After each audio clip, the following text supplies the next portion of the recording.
কর্ম কথা বলে। আপনি ঠিক অপরের সঙ্গে যেমনটি করবেন ঠিক তেমনটি আপনার সঙ্গে একটি সময় ঘুরে ফিরে আসবে। আপনাদের একটি গল্প শোনাই।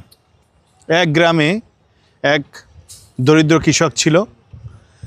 তিনি দুধ থেকে ঘি, মাখন এগুলো বানাতো এবং প্রতি সপ্তাহে ওটি একটি বিশ্বস্ত দোকানে সে ওটি বিক্রি করত। এবং দোকানদারও দেখলো যেহেতু একজন গরিব কৃষক, তাই সে তার উপরে বিশ্বাস করত এবং তার থেকে এই মাখনটি কিনত। হঠাৎ একটা সময় তার কেন জানি মনে হলো এই মাখনটি একটু ওজন দিয়ে দেখা দরকার। তখন সে ওই মাখনটি ওজন দিল এবং দেখলো 1 কেজির জায়গায় ওই মাখনটি আছে হচ্ছে 900 গ্রাম।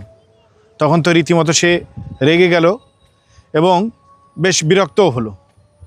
পরবর্তী সপ্তাহে যখন ওই দোকানদার দেখলো যে ওই গরিব কৃষক এসেছে, তখন সে তাকে বলল, আমি তোমার সঙ্গে আর ব্যবসা করতে চাই না, আমি কোনো বেঈমান প্রতারকের সাথে ব্যবসা করতে চাই না।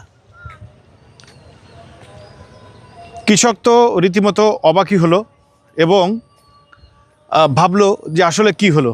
তখন সে দোকানদারের কাছে জিজ্ঞেস করলো, আসলে ভাই কি হয়েছে, আমাকে একটু যদি খুলে বলেন তাহলে ভালো হতো। তখন সে বলল, তোমাকে আমি বিশ্বাস করেছিলাম এবং বিশ্বাস করে তোমার কাছ থেকে আমি মাখন কিনি। প্রতি সপ্তাহে তুমি যে মাখন বিক্রি করো 1 কেজি করে ওজনের মাখনটা তোমার দেওয়ার কথা, কিন্তু তুমি ঠিকই 1 কেজি টাকা নিচ্ছ, 900 গ্রাম করে মাখন দিচ্ছ। তখন কৃষক বলল, আসলে ভাই আমি তো গরিব মানুষ, আমার আসলে ওজন দেওয়ার যে মাপযন্ত্র বা কেজি বাটকা যেটা আছে এটা কেনার টাকা আমার আসলে নাই। তো আমি যাওয়ার সময়, প্রতি সপ্তাহে যাওয়ার সময় আপনার দোকান থেকে 1 কেজি করে যে চিনিটা নিয়ে যাই, সেই চিনিটা আমি নিয়মিত ওই দাড়িপাল্লার এক পাশে রাখি এবং অপর পাশে ওই মাখনটি রেখে ওজন দিই। আসলে আমরা কি বুঝলাম এই গল্পটি থেকে? ঠিক আপনি যেমনটা করবেন আপনার সঙ্গে তেমনটাই ঘটবে। একজন কলা বিক্রেতা কলায় ফরমালিন দেয় আর ভাবে, মনে হয় আমি তো এই কলা খাবো না, আমার তো কোনো সমস্যা নাই।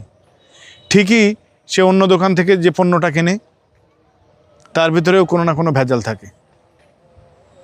এজন্যে প্রকৃতি কাউকে ছেড়ে দেয় না, সৃষ্টিকর্তা ঠিকই উপর থেকে সব কিছু মনিটরিং করছে।